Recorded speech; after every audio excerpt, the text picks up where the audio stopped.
Tiit, see oli sinu selle hooaja teine välivõistlus. Millised on sinu selle hooaja edasised plaanid? No nüüd nädal vahe, et siis tuleb Ruila kevadtuur, siis peab edasi vaatama, et see aasta käime Soomes mõned korrad, et seal on hea GP-sari ja kuna Venemaal võistlusi nii vähe on, siis peab hakkama otsima mujalt midagi, et pole midagi. Hoos-show'le sa ikka plaanid tulla? No see ikka jah, kui tehakse, siis ikka olen plats.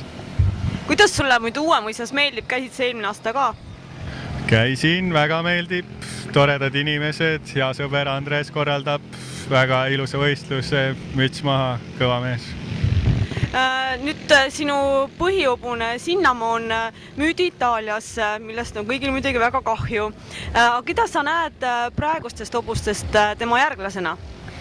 No päris järglast ei näe nii head hobust, ma kardan, ei näe niipea, aga mul on Sullivan ja Korsika, kes hüppavad ka omad sõidud ära ja ma arvan, mitte pahasti.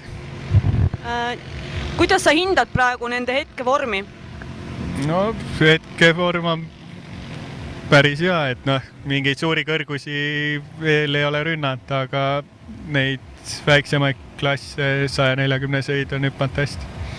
Suur tänu sulle ja edu! Aitäh!